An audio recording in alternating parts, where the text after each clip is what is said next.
Hello, everyone, and welcome to Real Estate Right Now. We talk about real estate matters that matter to you. My name is Jay Izzo, and we are live here from Linda Craft Team Studios in Raleigh, North Carolina, part of the Greater Research Triangle Park. Today's show, if you're curious, and I know you are because that's why you watch this show, is we're going to talk about the NAR settlement situation, and we've talked about it probably ad nauseum to some of you, but we're not talking about theory. We've been into it now for a couple months, and what we want to know is how is this really playing out?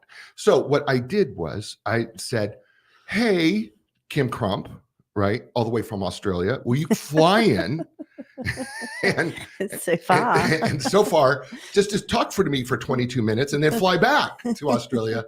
That would be fantastic if you would do that. She agreed, and actually it's not true. She's a senior listing and buyer's agent for, I should say expert for Linda Craft Team Realtors, and so she comes back to join us.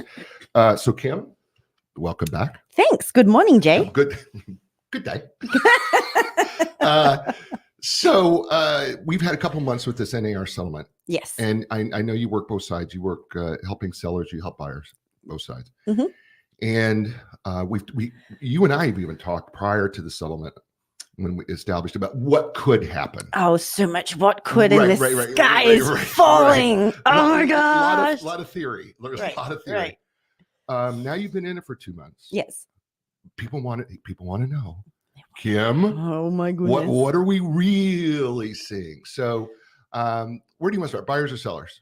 Where would you like to start? Let's start with buyers. Okay. So we know that at least in every state now, we're going to have some sort of buyer's agency agreement. We've always had one here, sure, but it's tweaked a little bit. I think we've always had one, but we also could do a verbal agency agreement, which is what a lot of agents would do with their clients versus having a written buyer agency agreement. You had that flexibility. Right. So talk to us about the reality from a buyer's real estate professional expert's view. Mm-hmm. In the last couple months that we've been dealing with this. Mm-hmm.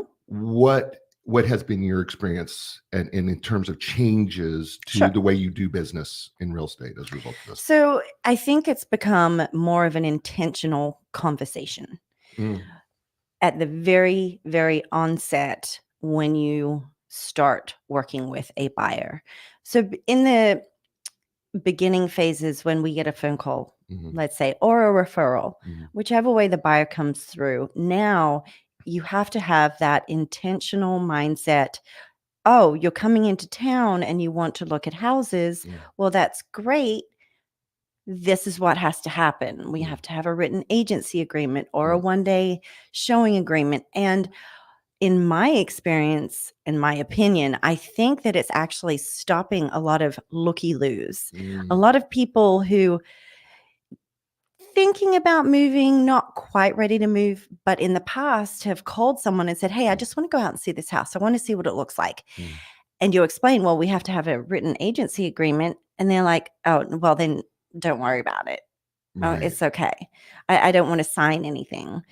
However, those folks who are buying seriously, ready to purchase, they don't have a problem with it. They really don't.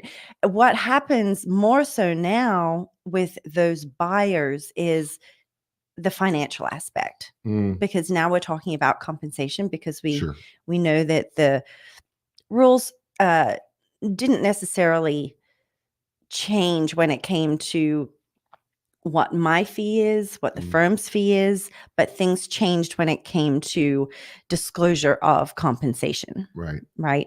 So with the disclosure of compensation, some sellers are not offering, and actually I haven't run across that yet. I'll say that flat out. I really don't think much has changed on how much sellers are offering. It might be a small bit less here or there, but for the most part, if my buyer cannot afford to pay a buyer agent compensation, or even part of it, then they need to know that up front prior to going and looking at that particular property. So the conversations have started. I get a lot more phone calls. text messages as well. But generally, before an agent will show a property, I will, or a buyer agent will ask me on one of my listings, is your seller offering a buyer agent compensation? Mm, Is your seller willing to work with a buyer agent compensation? And what is that number? right. Got it. So here's here's the thing that I think from from your perspective, at least I'm hearing it this way, is that you call them looky-loos, which I think is adorable.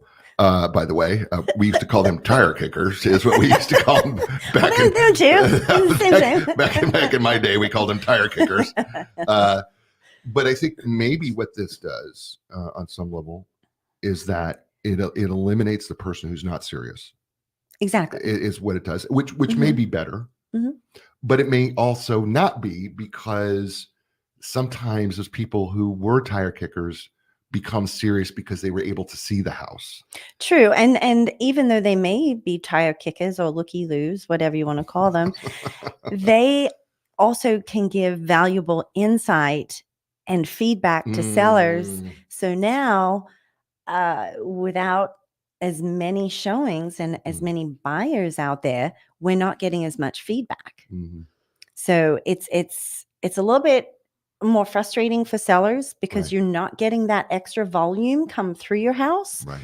For buyer agents, well, when you have a buyer and you have an agency agreement, you know you have a serious client and you're not wasting your time. And that used to be a very frustrating point for agents. And it happened to me from time to time when people would say, you know what, we're not going to buy. We're going to rent. Or, you know what, we decided to go new construction. We don't need an agent. If you don't have that buyer agency agreement. Which is never a good idea, by the way, to go into. Oh, no. And I'm just giving examples here. Right. But it really stops those people who are not serious. Everybody can look at homes online. I mean, you can see so much online.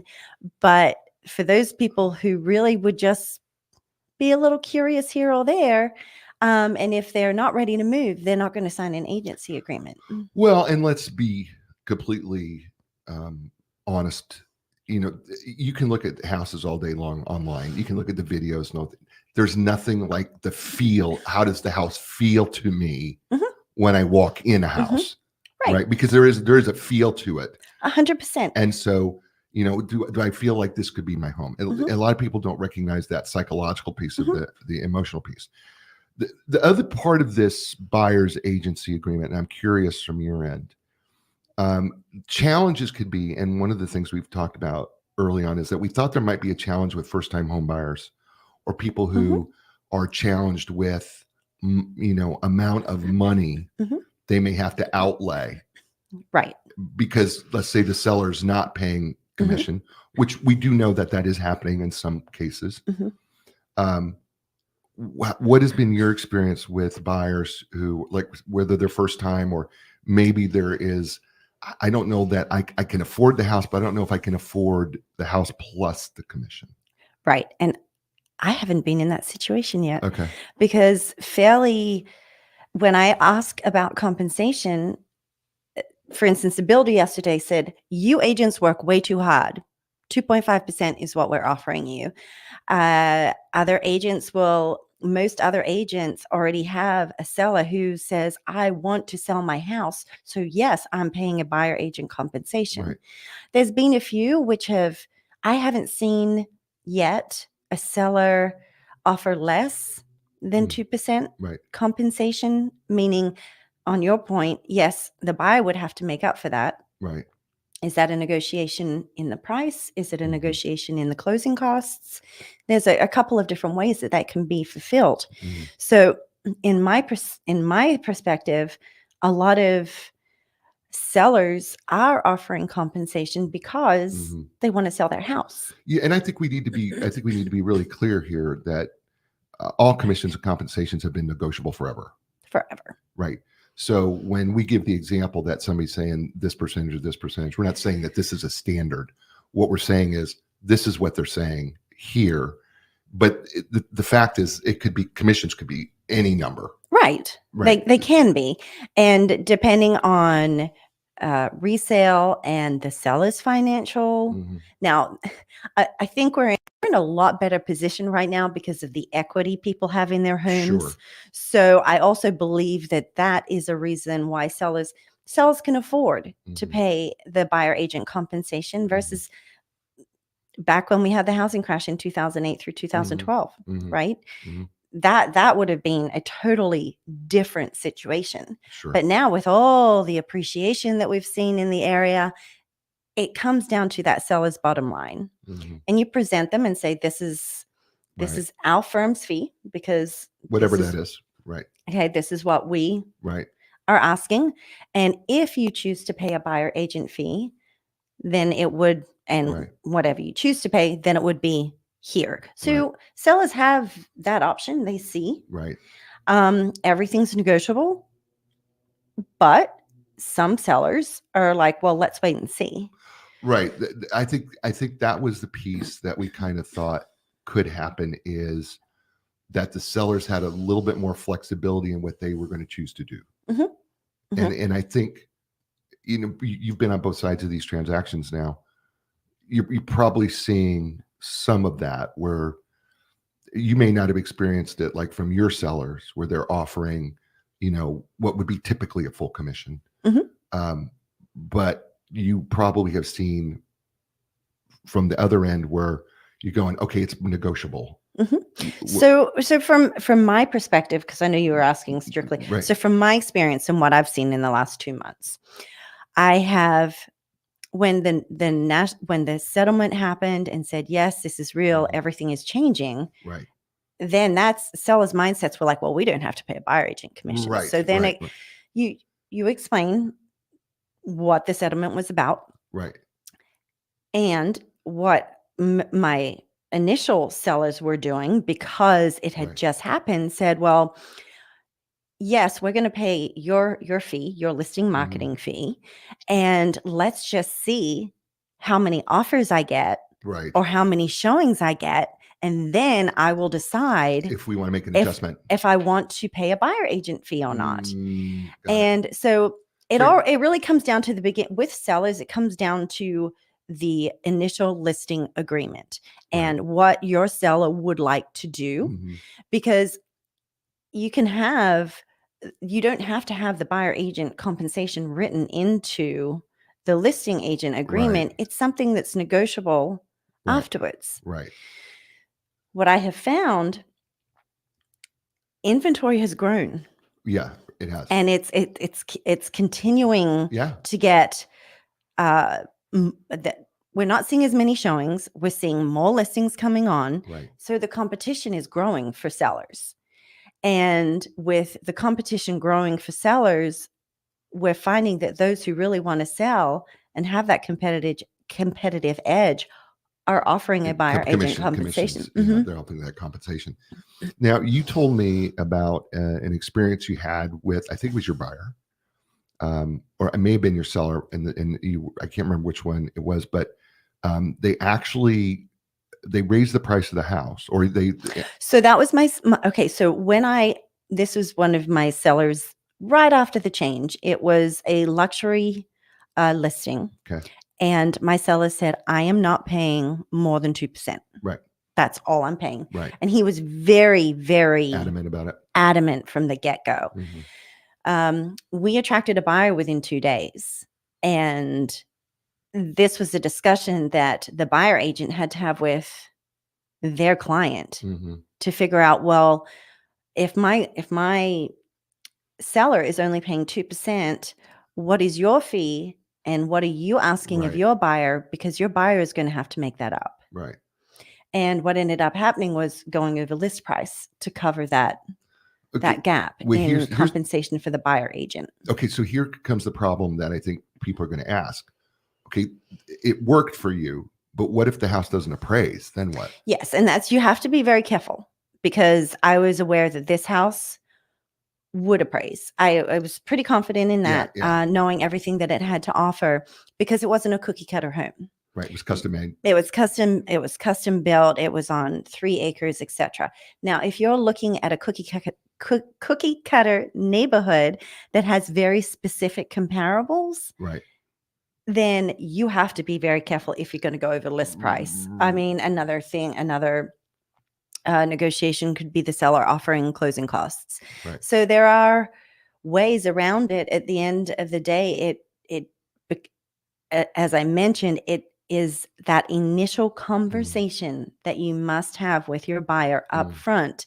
And if they like a house and they want to purchase it and it doesn't cover the full compensation, then that's a negotiation between client and realtor. And I know that a lot of people thought we were going to have so many problems, but it's all just getting worked out as we go through. We're figuring it out. Yeah, figuring it out day by day. Well, I think here's an important thing that I think buyers need to know, and that is we cannot just show you houses anymore. No, and as I mentioned before we started this, I am seeing a very big shift in these showings. And I went to an event earlier this week, and I spoke with multiple agents, and they are saying the same thing.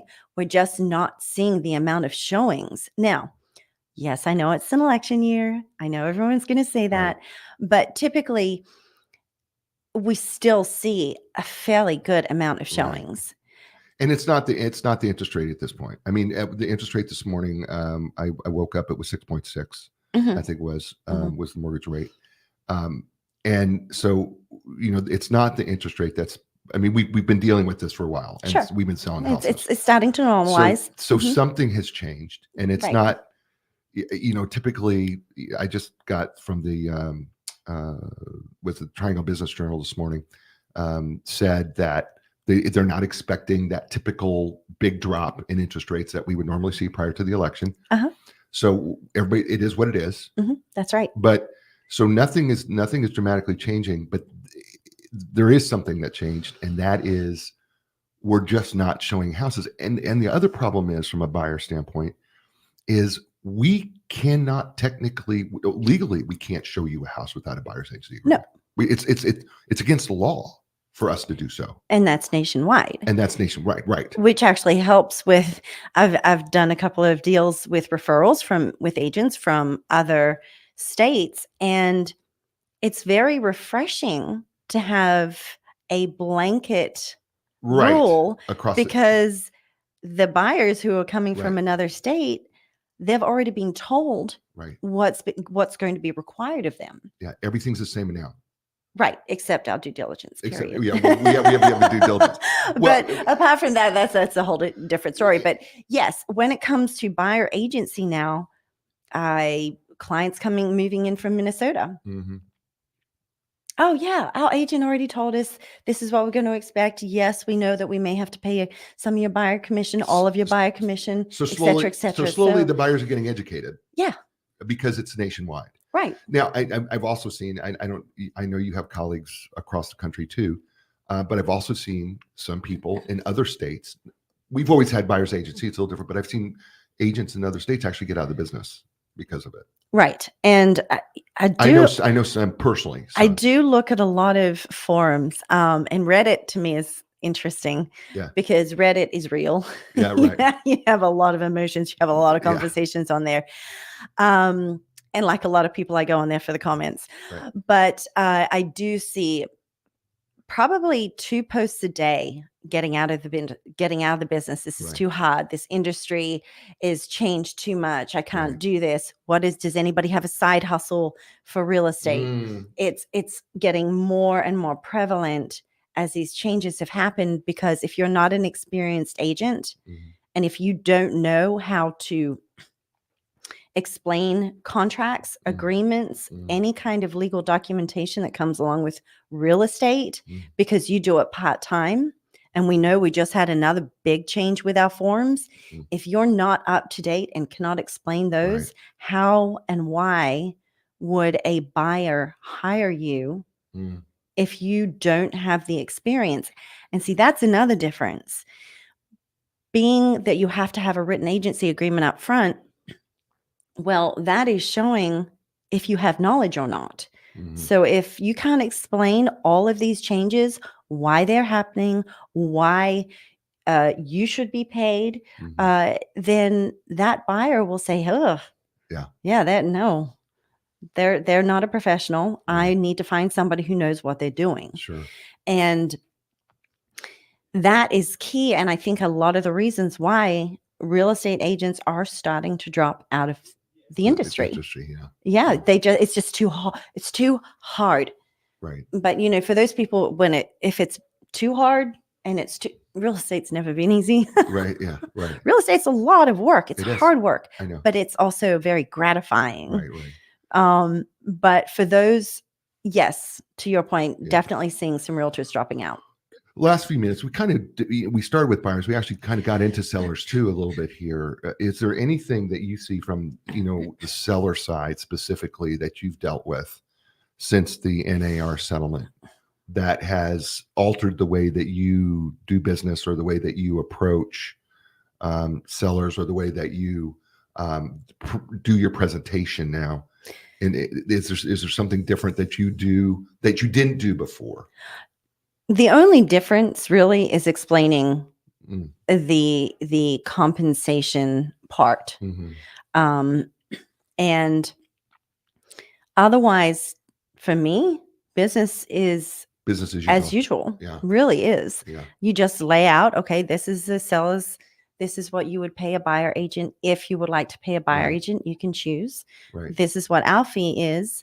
And most of my listing agreements don't have a buyer agency compensation written in them. Mhm. And that's what my sellers have found the most advantageous for them, because it becomes a choice. Right. And Which is what it's always been. It's just that we're making it Right. more prevalent. Well, I also think some sellers are in the mindset that they're still going to get multiple offers on their properties. Oh, got it. So they're thinking, well, if I get a really high offer, Right. and they're not, and their buyer agent, Mhm. and this buyer is paying their buyer agent, Mhm. awesome. Then I have that flexibility and I Right. can save my money. Right. Realistically, is that happening? Mm. Are we seeing multiple offers? No. Mhm. We are sure you're going to have multiple offers here and there, but for the most part, it may be 2 buyers instead of what we used to have 10, 20 offers years ago, not years ago, but a couple of years ago. But because we have growing inventory, Mhm. we have more serious buyers, but less showings, and you are seeing a shift in the market. And as we discussed in our team meeting this week, it's normalizing. The housing market is normalizing. We're getting a good supply in. However, sellers have to be more realistic about the changes in the market. Mhm. And they have to be more competitive as, okay, if we have the same price point Right. and they're offering a buyer agent compensation and I'm not, Right. which one is the buyer going to choose? Well, right. And this is where sellers, and I think this is where sellers have to realize that they can incentivize here. They can. I mean, they can offer as much compensation as they want to. They can. And that's the freedom of Right. That's part of the settlement. Mhm. So, like, well, our firm says that you have to do this, but you as a seller, if you want to go over and above that right. to a buyer, you're more than welcome to do that. That's right. Right. That's right. Because if you want to incentivize your house, it might be a way for you as a seller to incentivize your house to go, well, I'm not just going to do that. I'm going to go over and above because I want my house to sell right away. Right. The only drawback with that is the communication part. Right. Because we can't advertise that in Right, MLS. right. That's the thing. So you can't say, oh, I'm going to pay a buyer agent 5%. Right. Well, first of all, the buyer agent needs to call you. Right. Or you need to have that conversation with the buyer agent who's going to show the house, but it's not something you can advertise. You can't advertise it. Not on MLS. Not on MLS. But it can be something that, again, as we said, it's something that is within the seller's control. Right. And there are other ways for you to get the message out Right. But We just can't use MLS to do just it. cannot, which is tied to showing time, Right. which is tied to Right. a lot of those other third-party real estate Right. websites, Right. because that's where the syndication comes from. But getting the word out is a little tougher. Yeah, that's a bit, I shouldn't say it's a lot tougher. It's a lot more different. It's a lot more difficult than what it used to be. do it. But yes. Yeah. So Yeah. in a nutshell, I haven't seen too many changes except for the fact not as many showings. Mhm. Buyers who are serious are out there. Mhm. Buyers who are serious also want experienced representation, because now it's more of a focus on, okay, well, am I willing to pay my agent if the seller is not? Right. You've been great. We've done our time. We've actually gone over. That's crazy. Because I'm like, I got so many other stories. Wait. Well, it's like, I know, like when you and I talk, because you thankfully you came at the last minute for me to do this. But it's kind of like, I don't even know what I'm going to say. And I'm like going, you forget that we're going to do this in like this amount of time, and it goes away so fast. Right. I'm like, Right? I don't know what to talk about. I don't know what to talk about. You just talked about it's stuff. Like, Kim, okay, you can stop talking now. It's like, and you're like, going, can't we do another 30 minutes? More stories. You've been great. Tell people how to get a hold of you. So my name is Kim Crump, and you can reach me at kim@lindacraft.com. That is my email address. My handle is Close with Kim, #Close with Kim. You can find me on Instagram, Facebook, all of my social media. And you can also reach me through text 919-605-6045. That's let's see, it's 919-605-6045. Yeah. Okay. See, I did that. It's a great number. That's a great number. Thank you. You're welcome. Thanks for having me. Hey, folks, this is a show. You know what I say to you? You got a lot of choices. You chose us. Thank you for doing that. We're really grateful that you do that. Give us a thumbs up on YouTube if you're watching us there. And if you're not, go watch us there and give us a thumbs up anyway. Give us a positive review, 5-star review, wherever you are listening to the show by podcast. And you know what? Tell us subjects you'd like to hear. We'd love to do them. We're happy to get guests on there as well. You know what? Very thankful for you. And as I say to you all over the world, you know what that is. Ciao, everybody.